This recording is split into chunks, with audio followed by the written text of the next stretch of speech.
So, another Disney one. Um, so let's try this. How many of you remember the show from Disney that was called The Weekenders? It's a group of kids. I don't remember if they're in middle school or in high school, but I think it's middle school. And they love waiting for the weekend. And it's like most of the show for the series. Most of the series. It was a series that ran on. I think it was Disney Channel.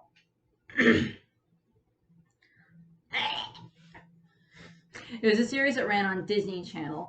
I don't remember the dates, but I remember that I liked the show. This is kind of a video not about the Weekenders. It was, they were kids that got up to so many hijinks on the weekend, and then they dealt with different things in life, and then there were four friends and blah blah blah blah blah. I think it was Disney that did The Weekenders. I don't think it was Cartoon Network or Nickelodeon. I'm pretty sure it was Disney that did The Weekenders. But this is actually not a movie, not a video about The Weekenders. This is actually a video about these guys. And I do agree. If your childhood had these guys in it, it was awesome. So this is going to be a video about the Recess movie that was called Recess School's Out that came out in 2001. So it's actually the 20th anniversary of that movie. Technically is not like one of the big feature-length Disney movies. It was like, there's, this huge amount of production value of these huge songs that are in it, and there's not like all these characters. It's not a fairy tale. It's not based off of this, this classic piece of literature, or something along those lines. It's just about a bunch of kids that end up saving summer vacation. These bunch of elementary school, fourth going into fifth grade year students that save summer vacation for the world. And the series ran from 1997 to 2001, and then they had this movie, the Recess School's Out movie, and then they had, I think they had two other movies. One was called taking like the fifth grade by taking fifth grade or something like that. And then there was Recess All Grow Down, which is where they're all like kindergartners in the movie. And so it's, kind of the opposite of like Rugrats, all grown up. It's like all grown down. It's cute. It was fun. I don't remember if I ever saw that one. But this one was definitely my favorite out of the three Recess movies that they did. Although I think they did like a Christmas special type one where it's just basically like, like a flashback type thing where they have like the principal and like two of the teachers, remembering everything. So the cast of characters that you're going to need to know for this is TJ Detweiler. I actually have a cousin whose name is TJ, and as far as I'm aware, he is nothing like TJ Detweiler. He is much taller. TJ Detweiler is the ringleader of this group of 6 kids who cause lots and lots of trouble at this school. They're kind of a mishmash of kids. He's the one that's, the ringleader, comes with all these plans and everything. He's a very sweet kid, but he's also very troublesome. The next one is Vance LaSalle. He is a baseball player. He's very much into sports, particularly baseball. I think he also very much likes basketball as well, which is why I have a baseball bat. Technically, this is a tennis ball for a dog, but I could not find an actual baseball in my house, which, knowing my house, is not surprising. And a baseball hat that is a Husker baseball hat, because I am a Husker fan. So we have a Nebraska baseball hat. I have other baseball hats, but there's like one Husker one, there's an Iron Man one, there's a Harry Potter one. There's from like an alligator airboat ride in Louisiana that I went to when I was in like 11th grade. That was fun. And like a couple of other fun hats, but not really any that are like sports teams related hats. So I went with that one instead. Vince LaSalle, he's the kind of the sports guy of the group. He's not like the stupid sports guy. Like sometimes they're like, oh, he's a jock and he's stupid. He's not. He is very smart. He's very good with baseball and with basketball. And he's kind of, he's TJ's best friend. Then we have Gretchen Grunler, who is, she's kind of the smart, kind of awkward girl of the group. She's extremely smart, loves science, loves history. She's very skinny and has these huge glasses. And she's just adorable, and I love her. And she's like the one that comes up with like certain logistics for how the plan will work. Like, we're going to need this, this, and this. TJ comes up with the big plans, and then Gretchen's is like, okay, we need this, this, and this. And then they do that. Then we have Ashley Spinelli, who never call her Ashley. She only likes to be referred to as Spinelli because um, in the recess world, or at the very least at this school, at Third Street School, which is the name of the school that they go to, um, there is a group of girls that are called the Ashleys, and they're these very girly girls that are all, very popular, very prim. They come from very well-to-do families type stuff. And Spinelli does not like that her first name is Ashley. She despises it, and all of her friends just call her Spinelli. The teacher even only calls her Spinelli because she doesn't like being called Spinelli. There's like a whole bunch of stuff that goes with that. There's like whole episodes centered around the fact I despise my first name just because of that. And at one point she kind of has to be a Ashley at one point, but she does not like it. Spinelli is very much a tomboy type character. She loves wrestling. She loves types of sports. One point in the series, her parents tried to make her do ballet to make her a little more ladylike, and via certain things she was good at it, but because she had this other character there to help her, which is Mikey Bloomberg, or Blumberg, depending on which one you want to refer to it as. He's a very rotund, very tall kid. He's very much into theater, and he loves singing and acting, and his singing voice is done by Robert Goulet, who Mikey kind of has this slightly like kind of normal, kind of a, elementary school kid, boy voice, and whenever he sings, his voice gets incredibly deep, and it's just like, oh my god, whenever he sings, and whenever he sings, it's just like everybody stares at him, just like, oh my god, that came out of that type thing. There's at least a couple of whole episodes throughout the whole series that kind of deal with him and his singing. But he was in like the ballet class with Spinelli, and the two of them, they're two best friends anyway, so they get along great. And then the sixth one of the group is actually technically the newest member of the group. His name is Gus Griswold. He comes from a military family. He's actually the shortest out of the group. He comes from a military family.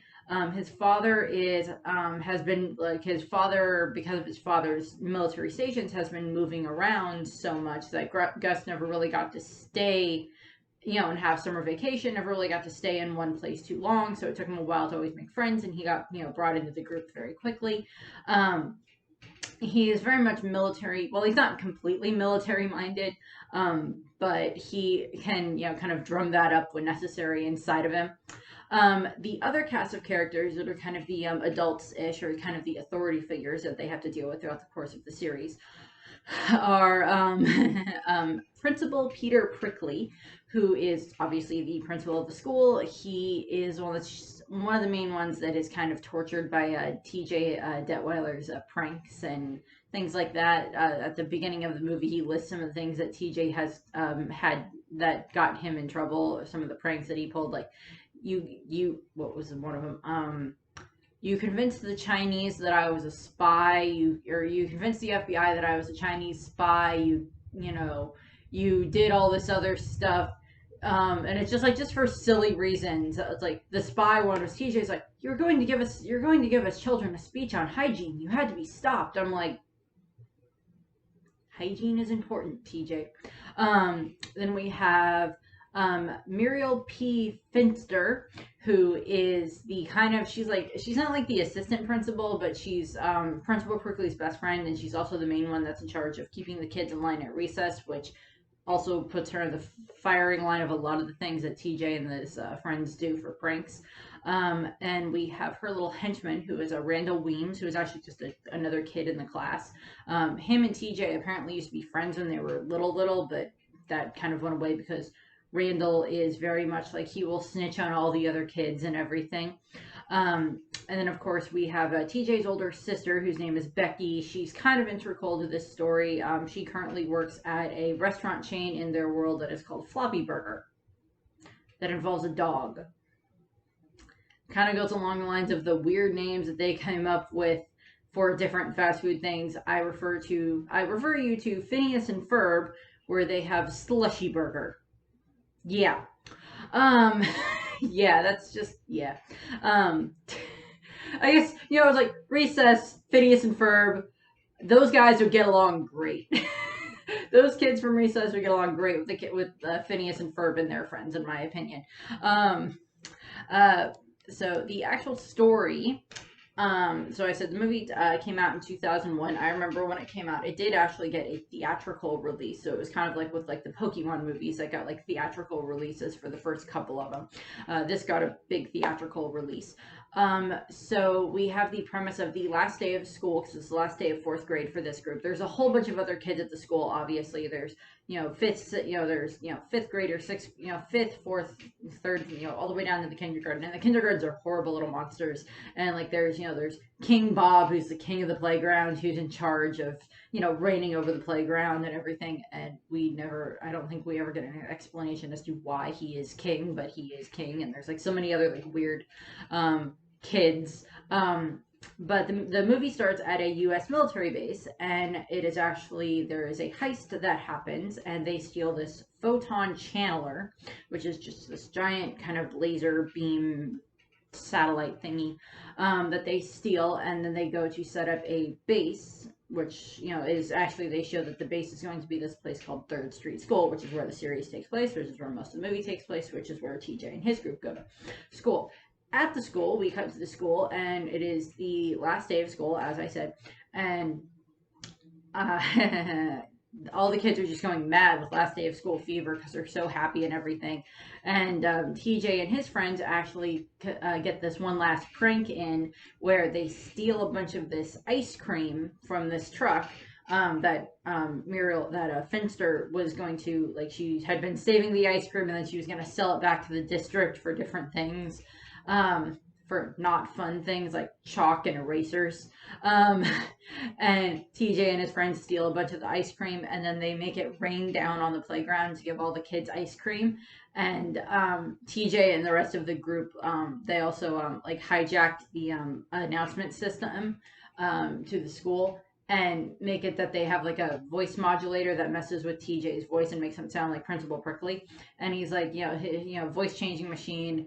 And he's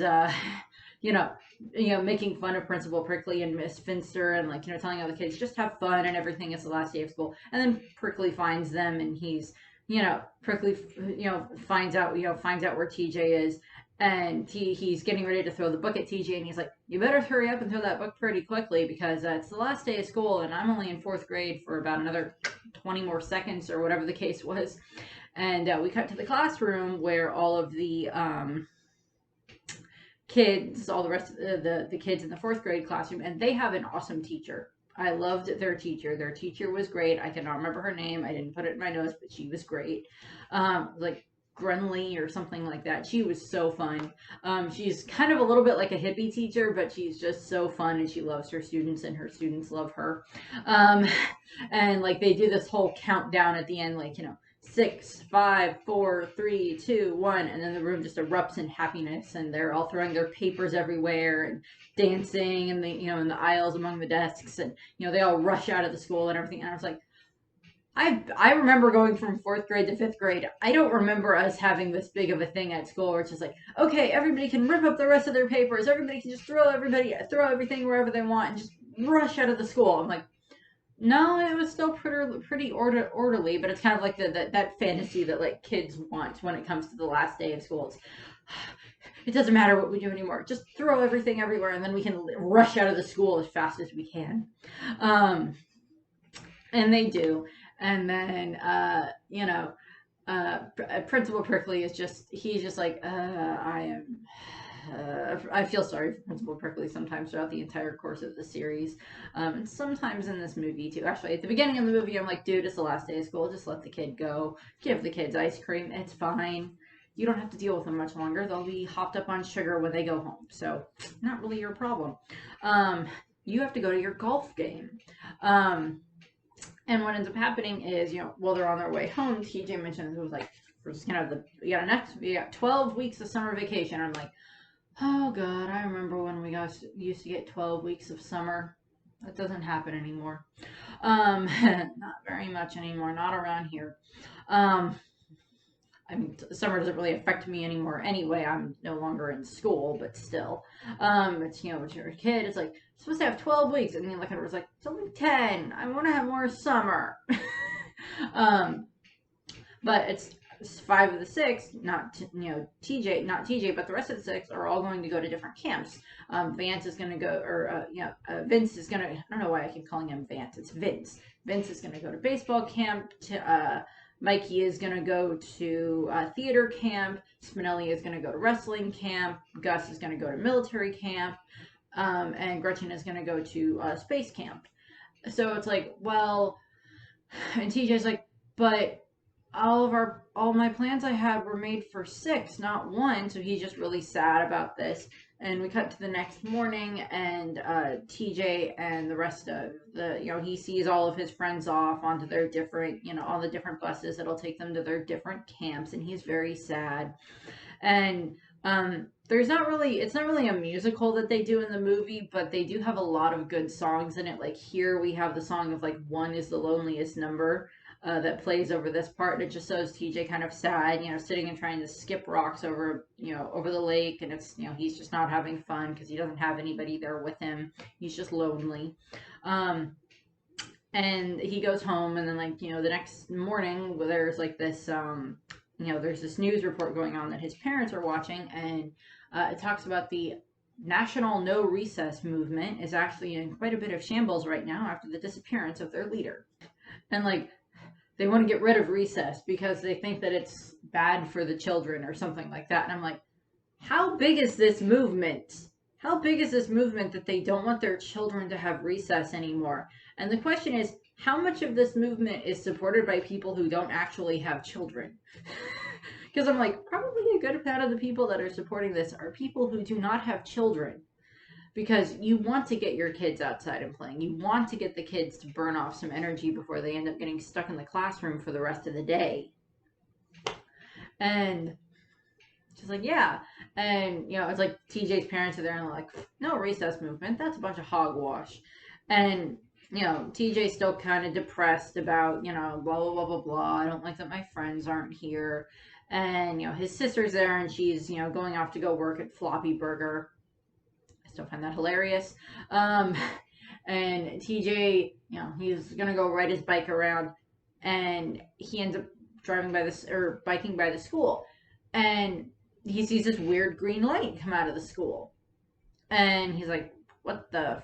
And he goes and he looks inside the school, and he sees all these, he sees some of these cars pull up.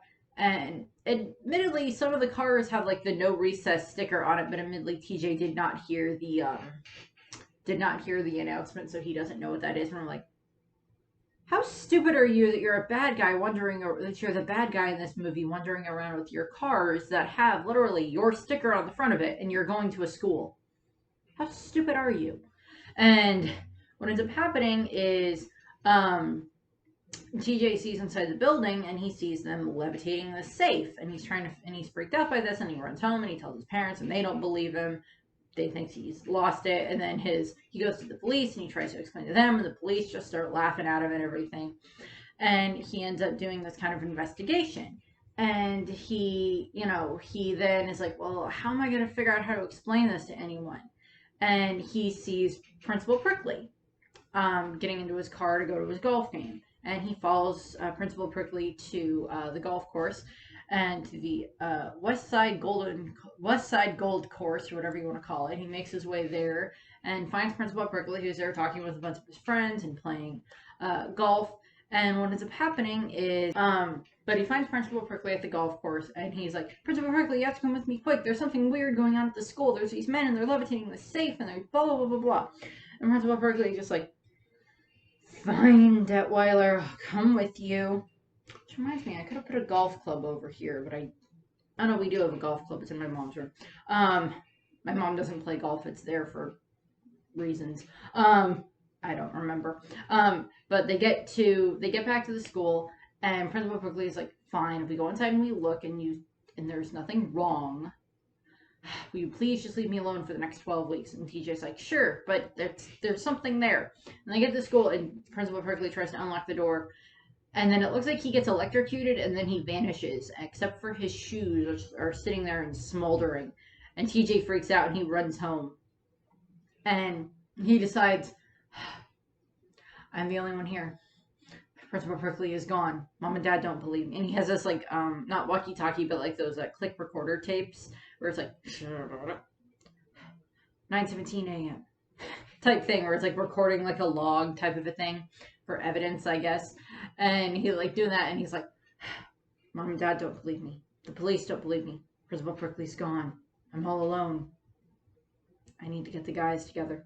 And then he blackmails his sister basically into driving him to where each of his friends are at camp, and he basically blackmails her in. He has her diary, and he threatens to put it up online because the internet was kind of a thing at the time. It was just starting to be much more widely accessed at the time. And he like blackmails her into that, and they drive to go get Vince, and then they get Gretchen, and then they get Spinelli, and then they get Mikey, and then they get Gus and everything, and they're all we all see them at their different camps. Vince is at baseball camp, and he's not very happy at baseball camp, and then Gretchen is at space camp, and she's been studying the moon, and she notices that there's something odd with the moon, which does play in the story. And her the director at the camp doesn't believe her. Spinelli's having fun doing wrestling moves. Mikey is having fun at theater camp and everything. And at one point, it's like, because as I said, Mikey has this very deep singing voice and like this kind of higher pitched regular voice. At one point, he's like, when they first get to the camp to try to get Mikey, he's like standing there singing. And he goes, me me me me. I can't do it, but he's voiced by Robert Goulet, so just listen to Robert Goulet or just Google Mikey singing Recess or something like that. And I think it's TJ that runs up, grabs him by the collar, and whispers in his ear. He goes, me? And it's just funny to watch. The movie has good gags, but it's not as held together by gags as I would say Emperor's New Groove is. As I mentioned with the Emperor's New Groove, there is a fair amount of the Emperor's New Groove is fair amount held together by gags. There are still character moments, of course, that happen in the movie, but I would say that Recess is a little bit better, mostly because there's like established characters in the movie for the kids that grew up watching the series like I did. But then there's also there's certain things that go into that of it's kind of like references to like old spy movies and everything like that. And TJ's explaining to all of them what happened and everything and what happened with Principal Prickly. And they get back to the school, and Becky, his sister, is not happy with TJ at all at this point in time. He's like, thanks, because it's like so far to get to the different camps. And how did TJ know where every single one of the camps are? But whatever. It probably just had like pamphlets for it or something like that. And him and the rest of the group get there, and they're trying to they try to get information out of the school. They get they get this box, because they have like this crane setup type thing that they use at one point to get like the ice cream. So there's certain things that were set up in the beginning of the movie that worked later on in the movie. They get a hold of this box, this crate, and they go through what's in the crate, and it's actually just like a whole bunch of like Norwegian test scores and weather maps and different things like that. And they get angry at TJ because they're just like, you brought us back here just because you thought that it was weird that they were restocking the supply room, and they're not happy with him. And TJ's just like, no, I swear I'm not lying. There's this thing that happened, and Principal Prickly vanished. And they're like, well, then what's he doing over there? And they see Principal Prickly come out of the school, and he goes into his car, and he drives home. And TJ's just like, no, it's not. And TJ's trying to convince him. I was like, no, I'm not lying to you. This is not a ploy to just get you to come back here. And what ends up happening is they're ready to go walk out and either go home and tell their parents to take them back to camp and apologize for the fact that they left camp, or have Becky drive them back, whichever one. And TJ runs out, and then apparently TJ must live, I don't remember if he lives super close to the school or whatever, but it's getting to be like sunset in the movie, and they're arguing, and then there's just noise, and TJ just looks over and he's like, ay, and out of the school, out of the roof of the school, pulls back, and then out pops this laser beam satellite thingy that pops out of the top of the school. And all of them are just like, ah, as they stare at it. And I'm like, okay, how stupid are you for villains that you're doing this in the middle of, well, it's not the middle of the day in broad daylight. It is kind of, at the time when a lot of people are probably headed home from work and it's still light enough outside that they can see this giant freaking laser beam popping out of the building. And like, so, now they believe TJ. And he's like, okay, well, then here's what we're going to do. We're going to do campers by day, spies by night. All y'all go back to camp in the morning. My sister and I will drive you there in the morning. Mainly Becky drops them off there in the morning, drives them all the way there and then drives them all. And then at night, they'll go and pick them up and take them back. So they come up with like all these different ways of like hiding what they're doing. TJ with the voice modulator machine calls Gus's superior commanding officer, who's just this jerk older kid that is very much military minded, and like tells him, I've got Griswold here, and I'm, he's going to be on special assignment for me and everything. So you just better do whatever he says and keep us, just act like nothing's wrong. And like all the other stuff is just like, have like all these other, these other people that work with them at the camps, or that are like other classmates of theirs at the camps, like cover for them while they're there, not there at night. And which is funny because like the Ashleys are like at cheerleading camp across the lake. Because of course there's a cheerleading camp across the lake from the baseball camp, and like they cover for Vince, which is funny. And like what ends up happening is like at night they all spend the night in TJ's treehouse, and he sneaks food out for them, and they're like ready to monitor what's going on at the school, and monitor whenever the giant take pictures and everything. And like Gretchen makes the comment about like, because she's extremely smart, she's like which one was Phineas and which one was Ferb? Phineas was the triangle head one. Ferb was the one with the green hair. Okay. I'm always like, wait a second, which one was which? She's like Phineas before Phineas, because she makes a comment about like, it's like she made like these night vision goggles out of just random stuff that's in her garage. And she's like, I made like a photon accelerator or something like that out of like a hairbrush and an old microwave or something like that. And I'm like, the frick, child. And it's just so funny watching them, and like they're all having fun, and like Gus is kind of sad because, well, he's like happy, but he's also kind of sad because he's like, I don't have any summer memories, because like all of them are sitting there like reminiscing about different fun summer memories that they had, oh, when we did this, or oh yeah, when we did that, or oh yeah, we did this and everything, all these summer memories, because like the 5 of them all grew up together at the school except for Gus.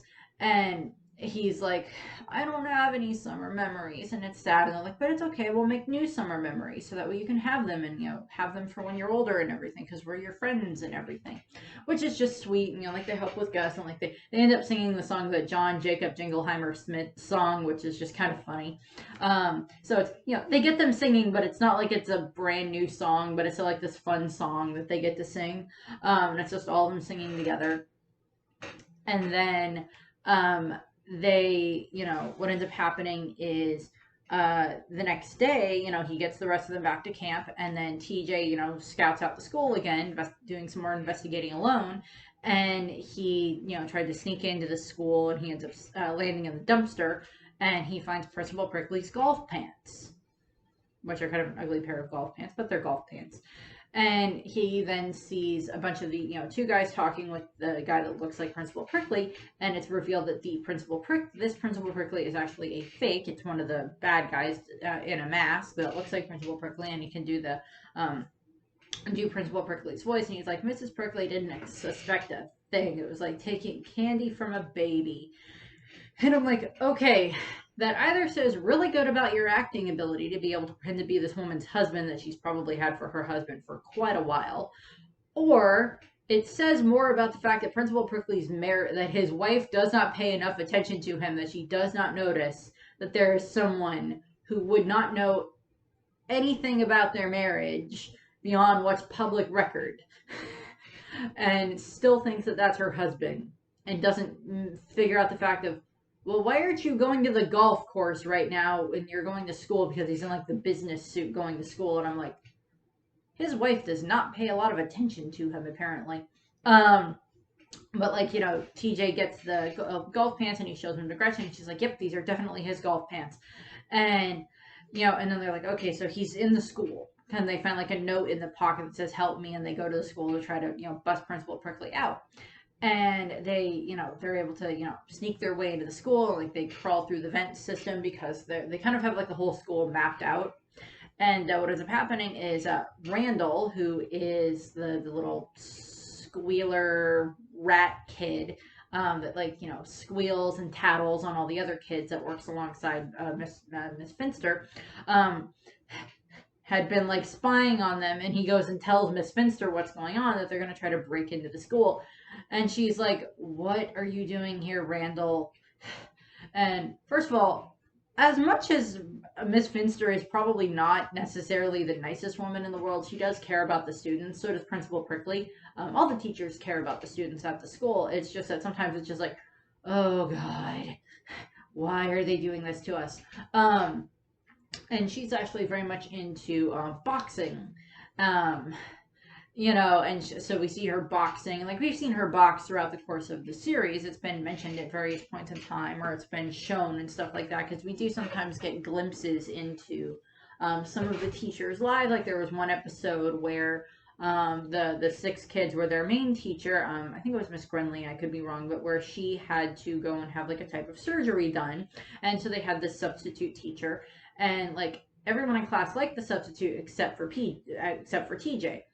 um, and you know, and at by the end of the episode, it's revealed that the guy wasn't trying to replace her at all, and that he did actually just want the kids to have a good time, and that he didn't hold anything against TJ for not liking him and everything.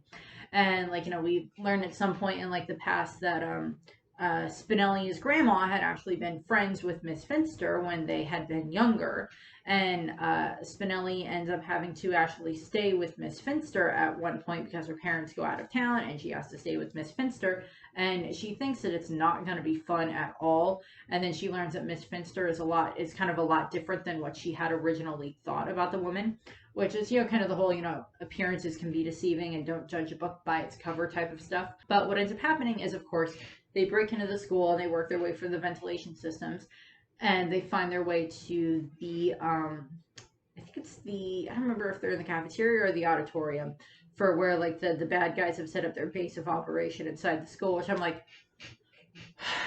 why are you setting up your base of operation inside of school? And there's reasons for it, and we'll find out what those are. But they break into the school, and Finster and Randall had gone after them to try to find out what they're doing. And what ends up happening is the kids watch from inside of the ventilation system. They watch as this guy who's Dr. Benedict. He's the main villain of the movie. He's basically the only like voice actor that I paid attention to for this, because all the rest of them are just the same voice actors for the series.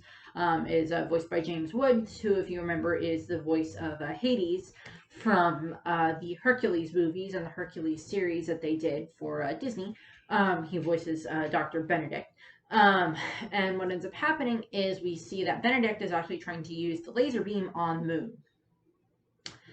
And he's like arguing with his scientists about like, this is going to work, this is not going to work, why are we at this school, there could be better spots and everything to be able to affect the moon. And they're trying to figure out why, and the kids are trying to figure out why they're trying to affect the moon. And what ends up happening is, unfortunately, the ventilation shaft that they're in, well, first off, Mikey burps, which is just this huge, loud burp that just reverberates throughout the entire room. And like, he burps, and like, everyone in the room is just like, and Benedict goes, somebody better say, excuse me. And then the ventilation shaft that they're in collapses, and they fall out, and then they have to try to escape. And they're working on trying to escape school, and like there's henchmen and there's ninjas, because ninjas, and blah blah blah blah blah. And the ugly bald guy, who's the one that was pretending to be Principal Prickly, is there. And like Benedict had made the comment about it's like, this needs to be ready by like tomorrow afternoon or whatever. We have to have this this whole thing has to be ready by tomorrow afternoon. And he's yelling at his assistants and everything. And he's you know, there's this one moment in the movie which is just so weird because, um, and he's talking to a scientist, like one of the scientists like failed because like he didn't get like the exact results that Benedict wanted, and he like looks at the man and he's just like, "You're going to detention," and like this grown adult man who might be older than Benedict is like, "No, not detention," and I'm like, "Oh, good Christ, man!" Unless it's like, is like detention with Benedict so much worse? Like, is he gonna make you do like the chalkboard lines, like what they do with The Simpsons for Bart, or is it gonna be something different? Um, but what ends up happening is all the kids escape except for TJ. The rest of them escape and they go to the police and they try to explain everything to the police. And then we have, you know, like Muriel Finster went and tried to explain everything to the police, and the police just keep, you know, just laughing it off and making jokes and everything. There's a Jackie Chan joke in there, which is kind of a reference to Jackie Chan Adventures, which was, I think, also a Disney series, I think. Um, but that was fun. And so like the kids are like, okay, we got to figure out what's going on here. And TJ gets put into this kind of broom closet-ish area, which is like the supply area for the custodians, I'm going to assume. And that's where Principal Brickley is. And him and Principal Brickley end up talking. You know, Principal Brickley is kind of tied up, so TJ is working on trying to get him untied. And we then get kind of this whole flashback between Principal Brickley explaining to TJ that, well, a long time ago, that man, Benedict, Philium Benedict, was actually a teacher. He was a principal of this school, and he was my best friend. And so we get like this kind of, it's kind of like the emotional backstory, but the fact that they have it set at like the end of the 60s with like the counterculture movement in the background with like, you know, Principal Brickley is like Brickley is there and he's like dressed. It looks like he's like trying to be a member of the Beatles, and like we see a young Muriel Finster there, and she looks a lot nicer. And like we see Benedict, and he looks like all cool and everything because he's got like a motorcycle and a leather jacket, and he's like the youngest principal of the school in the state. And like, you know, his plan, you know, Philium's plan is he's like, well, you know, it's like, and they're all using like the 60s talk and the lingo and everything, you know, lay it on me, babe, and like all this other stuff that they keep saying, which is just so funny to watch. Even if you don't watch the movie, just like go see if you can look this scene up online. It's so funny. Or if this movie is on Disney Plus, like go and watch it there because it's just funny. Again, Disney Plus. I have no sponsor from them as far as I'm aware because I don't have any sponsors yet, but that may change. But what ends up happening is Benedict explains that it's his idea is that he wants to get rid of recess at the school. And because instead of kids being out playing on the playground, they'll be in their room, in their desks studying, and that it'll make the test scores go up. And the more the test scores go up, the better it looks for him. And Principal Brickley is just like, who's not principal at this point in time. He's just Peter Brickley, or the teacher at the time. And he's just like, you can't do that. Recess is the one time of day that these kids have any freedom. You can't take that away from them. And like Brickley goes and he tells the whole, you know, he tells the superintendent, and then Philium gets fired and Brickley gets made into the principal. And Philium, you know, leaves and he tries to take a Muriel Finster with him. And she's like, no, I could never be with a man who doesn't love recess. Which is like, it's just like this dramatic soap opera line. But it's just like, really? And like, you know, Philium leaves in anger. And apparently, you know, Principal Brickley explains, well, he quit teaching after that. And then eventually he ended up being the Secretary of Education until he got fired by the president for trying to take recess away on the national level. And that was 2 years ago. And now he's here. And you know, it's like TJ, you know, Philium came in and he like talked to them at some point, and then TJ and Principal Brickley make their way through the air vents in the school, and they get their way to Principal Brickley's office. They can't call out of the building, but TJ gets a hold of a walkie-talkie that he used to have that Principal Brickley confiscated, and he uses the walkie-talkie to call his friends. And the friends had actually, they'd gone through some more stuff that was in the crate to try to figure out what was going on. It's like old weather maps and test scores and everything, stuff written in Norwegian and everything. And they're trying to figure it out. And Spinelli somehow got a hold of Benedict's like personal date book, and she's like, well, I guess he'll just have to miss his date tomorrow with Luna Pergam. And Gretchen's like, what did you say? She's like, Luna Pergam, the lady that's in this book. She must be his date at some fancy restaurant or something tomorrow night. And Gretchen's like, oh, Lunae Parisium. And they're like, what? And Gretchen explains, Lunae Parisium is when the moon is the time of the month when the moon is the closest to the earth. And she explains that what they have in there is not a laser beam, it's a tractor beam. And Mikey's like, oh, a tractor beam? He's trying to plow the moon. Whatever shall he plant? And I'm like, and Gretchen's like, no, it's like a tractor beam, like to move the moon. And they're like, why would he want to move the moon? And they're just like trying to figure that. And like TJ calls them on the, like this kind of overlaps or so with the time when like TJ calls them on the walkie-talkie, and he's like, okay, we know what's going on here. The guy is trying to use the moon and he turns and he sees along the wall of Principal Prickly's office, they see like this whole thing that is just like the no more summer vacation, like graffitied all over the wall at the door, and like the symbol for like the no recess movement. And it's just like, TJ's like, he's trying to get rid of summer vacation. And Mikey just goes, no! And like, all of the kids are just like, no, that can't be. And it's just like, they're trying to, he's trying to get rid of summer vacation. And some filling shows up, and he like, confiscates the walkie-talkie and turns it off. And he actually talks to Principal Prickly, and he's like, do you hate me, Pete? Why do you do this to me? And Pete's like, and Principal Prickly's just like, I don't hate you, Phil. I just think you're insane. And he's just like, well, here's what I'm going to do. I'm going to move the moon tomorrow at whatever the time frame was. He's like, I'm going to move the moon.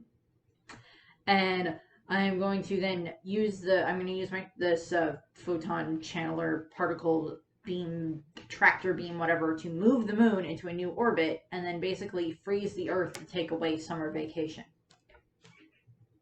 Yeah.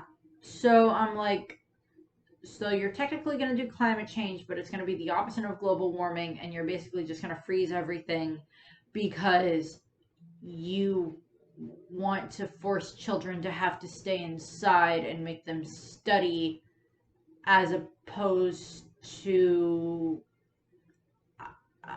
I don't know. And it's just like, really, dude? And, that's his whole big grand plan, is to, freeze the Earth so that way kids have to stay inside and study. And it's not just freeze the U.S., it's freeze the frickin' Earth. And, he's explaining this to Principal Prickly and to TJ, and TJ's like, you're mad. And what ends up happening is Spinelli and the rest of the group go to Floppy Burger the next morning, where, TJ's sister is. And they're talking to her through like the intercom at the drive-thru, and she's like, why should I help him? He's threatened me and made me drive across the state 3 times, and he's threatened me with my own diary and blackmailed me and blah blah blah blah blah, and he's never done anything that I want. And Spinelli, and they're like, but he's your brother and you have to do it. I was like, but we need your help and he's in danger and everything. And Mikey goes, because he's your brother. And we just have this moment where we just hear her give this this resolute sigh. Please pull forward to the second window. And she's like, they're in like the Floppy Burger truck type thing, van, bus, whatever, which is kind of a joke on the Oscar Mayer Wiener bus. And they're driving across the state again to pick up all the other kids or all their other friends from the camps, from their school that are all at the different camps, and they get all them on the bus and everything. Like, she's explaining to that, like they're explaining to her, it's like, wow, my brother actually stumbled upon a government conspiracy. Wow. Okay. And there'd be like a line earlier when he's like, when they're having to drive to go and pick up her friends, and he's like, and TJ tells her after he like blackmailed her, he's like, you're the best sister ever. And she goes, yeah, and you're the annoying little monkey I wish I never got. And yeah, and you're the annoying pet monkey I wish I never got. And so they gather up all their friends, and then they're using like all this, they have water balloons, they have silly string, they have soda, they have ketchup and mustard, they have like all this other stuff that they're using in order to try to help find a way to get inside the school. And Gus actually ends up being their leader, and they have this great moment that is kind of a reference to It's a reference to Patton, but I don't remember if it's because um, it's a reference to Patton because at one point, like Gus is like, we need a leader to keep these kids in line, and it ends up being Gus, and he's like dressed as he's dressed in like a general regalia, and he's got like they drop of this American flag behind him, and because it's like freedom and everything, and he's like he does his speech to the kids and like puts the one military kid that had been kind of mean to Gus the whole movie in his place, and he's like, "Sir," type thing. I think I just saluted with the right hand. I don't know. Um, I am technically a military kid because I technically have to thank the Nebraska National Guard for my existence because that's where my parents met. And if they hadn't, if either one parent hadn't joined the National Guard or they hadn't been in the same area, I probably wouldn't exist. So I have to thank the military for my existence. Yeah, that's fun. Um, and what ends up happening is, they come up with this whole plan and like they trick the guards and they get them dropped down a giant hole to keep the guards there. And then they sneak into the school and then like they're going all over the school and like they're, getting, electricity turned off to the auditorium or whatever. And like they get Principal Prickly and like Principal Prickly and TJ had escaped. And Principal Prickly had even given TJ this big speech because like TJ's like, why do you care about this? You don't even care about summer vacation. And Principal Prickly just like kind of rails at him, and it's actually the quote at the end of this video is actually this speech that it's just like, yeah, go ahead and say that I don't, make fun of me and blah, blah, blah, blah. But like the end of it is, don't you dare say that I don't care about summer vacation because those memories are the last part of childhood I got left. And it's this big kind of speech that Principal Prickly gets to give. He gets like another speech. He has like another speech at the end of the movie, but I went with this one because I preferred this one.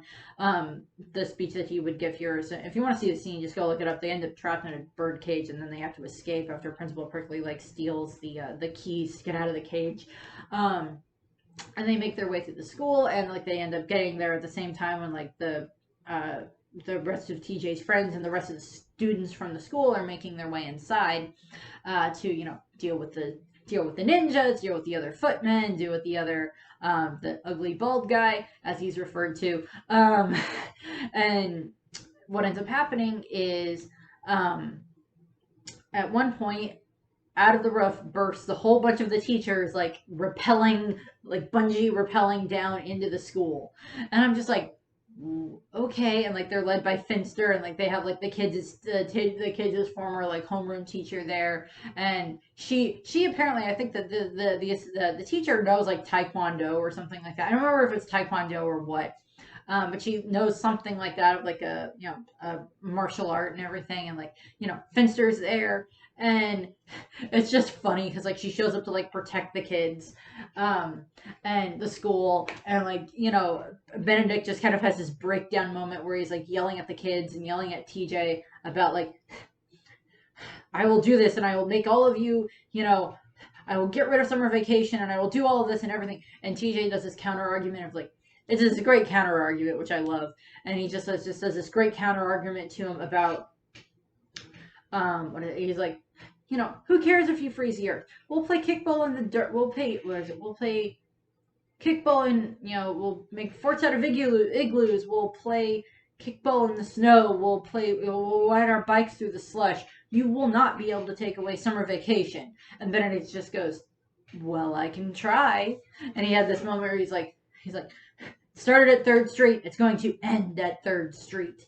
And he's just like so hyped up and everything, and like as I said, baseball kind of plays a slight moment in this because earlier when TJ had found his walkie-talkie, he had also found like this old baseball of his, and he threw it to Vince, and he's like, aim at the whatever part of the photon channel or thingy that's like the power source or whatever, the center of it, aim it there and break it. And Vince throws it and it lands where it's supposed to. It hits and it breaks, and like there's this big explosion. And thankfully nobody got hurt, but there's this big explosion that causes all the equipment to blow up. And, Benedict just kind of like crawls out of the ruins. Everybody kind of scattered and hid, and then like Benedict crawls out of the ruins, and he's just like, the moment of like when like the Bond villain is like foiled. It's just like, all my plans ruined, ruined. And then he gets, then the police show up and he gets arrested, and it's, the police are kind of annoyed at each other because it's like they didn't believe the kids and they didn't believe the teacher, and it's like you should have.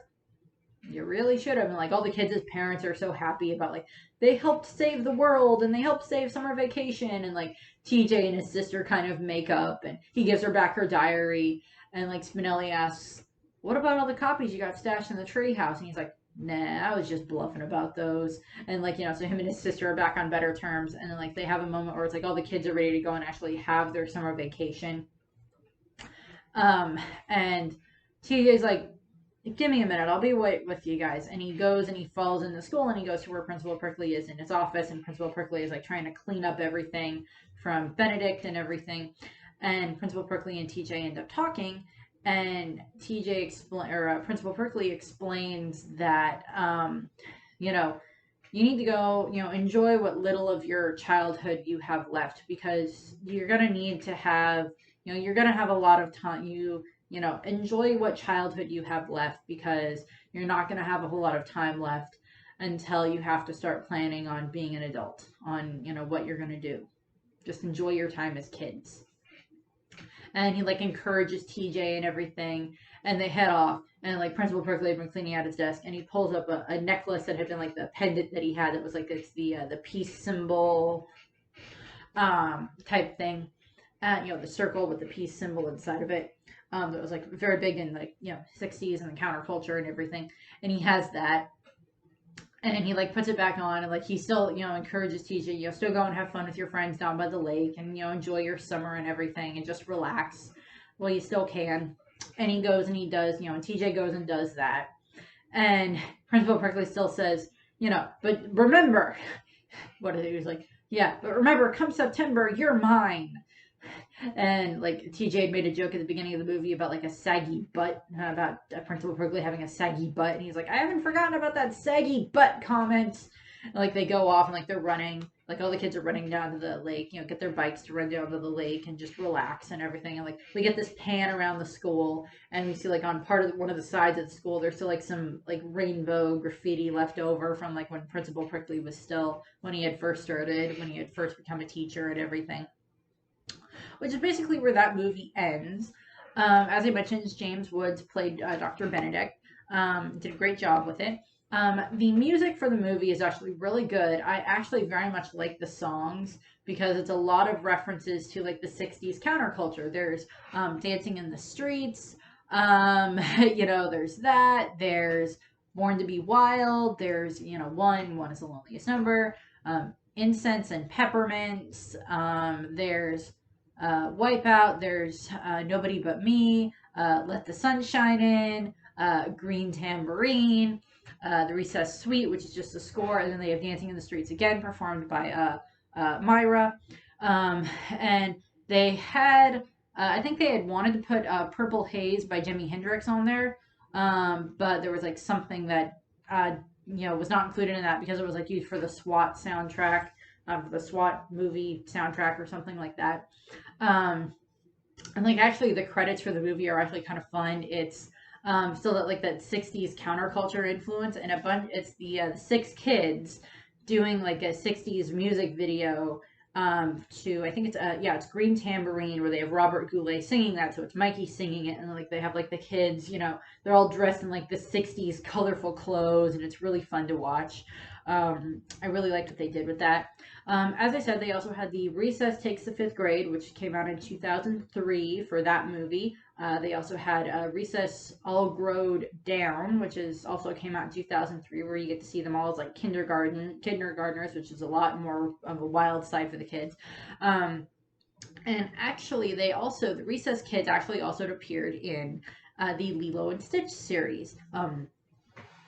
Lilo and Stitch, the animated series, of course, that they had on Disney Channel, which goes into where Lilo and Stitch have to find all of the other experiments that were created, because 6 is experiment number 626, so that's 625 other experiments, and there's a large numbers of them that they have to find, and the one that they have to deal with in this episode is Lax, aka experiment 620, 285. This is Lax. He's kind of cute. His power is that he makes people so relaxed that they don't want to worry or do anything else. And he like slowly like keeps affecting everyone. And like there's, I don't remember exactly what it is, but like there's like a meteor or there's something that's headed towards the island, and like the kids are there on like summer vacation, and like they have, or it's not summer vacation, the recess kids are there on like a trip, and they have Finster there. And there's Gretchen finds like a new discovery about a new planet, and like there's a whole bunch of stuff. And all the kids slowly get affected by Lax's power one by one, and they get too relaxed and they don't want to do what they're supposed to. And so there's a lot of problems that happen with that, but like they have to all the kids get zapped, and they end up having to fix this problem, but they're all too relaxed except for Gretchen, who actually likes to relax by doing problem solving things and stuff like that. So she still does what she's supposed to, and they end up like saving the island or whatever the case was. I don't remember. And then like they get Lax calmed down, and they kind of make him good, because it's Lilo and Stitch's job to they're supposed to find the experiments and then make them good. And what ends up happening is Lax ends up just getting to stay at the airport, because like then he can zap the tourists when they arrive to make them relax and enjoy their vacation, and then take it away, zap them again when they're all done. And what ends up happening is the kids and Lilo and Stitch have fun, and then the kids go back home. There's not really too much else that happens with that. There's not really anything for Recess in House of Mouse. As far as I'm aware, there's not. There is, and it's not Recess, but it's about the only time that I can actually mention this, because it's just one of my it's one of the things in House of Mouse that I found very funny, because as I mentioned in previous videos, when it comes to House of Mouse, a bunch of the there's Pete, who's the kind of the villain for like Mickey and his friends. He's trying to get the club closed down for various reasons, because Pete's an idiot. And what ends up happening is he ends up at one point, he does something stupid in the club to try to stop them, and then he gets ejected from the club, and he lands on the street corner, and he lands behind this mother and daughter, and they're not from Recess, but they're from a different series that they had on Disney Channel that was called Pepper Ann, which I also liked. It was around the same time frame as like Recess and stuff like that, and I still enjoyed it. And he lands behind them, and the mother just goes like, "Don't touch the villain, dear." And then like they cross the street and leave. And yeah, it has nothing to do with Recess, but I still find it funny. So that's basically what we got for Recess. I very much enjoyed the movie. The soundtrack is fun, even if you don't necessarily care for the movie. The soundtrack is still a fun soundtrack that they do with that. The next video will be Atlantis: The Lost Empire, so that will be about Atlantis, and then the sequel movie that they had. So that'll be fun. I mean, like Recess, it was just more, I just wanted to talk about the movie because it's a fun movie. And it's, slightly shorter video for like the Disney videos. So I thank you very much for watching. I hope you enjoyed the video. I hope you have a nice rest of your day. And considering that I'm recording this just after summer started where I live, and it should be up in the next couple of weeks or so, since I backlog videos just because of my work schedule. Just fun. This will be posted then, so enjoy whatever amount is left of the summer vacation that you have. And if you're an adult and you watch this, just still kind of remember what it's like to be a kid. Don't lose that that inner child. Don't ever forget that. So thank you very much, and I hope you have a nice rest of your day. Bye. I'll let you in on a little secret, Detweiler. Every adult you've ever known was a kid at some point in his life. Do you think we don't remember summer vacation? Riding our bikes down the creek? Catching pollywogs in a jar? Camping out under the stars? Well, you're wrong. Sometimes I sit there in my office, looking out at you kids in the playground, and I think, they don't know how good they got it. In a few years, they'll be grown-ups like me, and all those good times will be memories for them too. So go ahead. Put a whoopee cushion in my car. Put fake vomit on my carpet. Make fun of my big saggy butt. But don't ever say I don't care about summer vacation, because those memories are the last part of childhood I got left.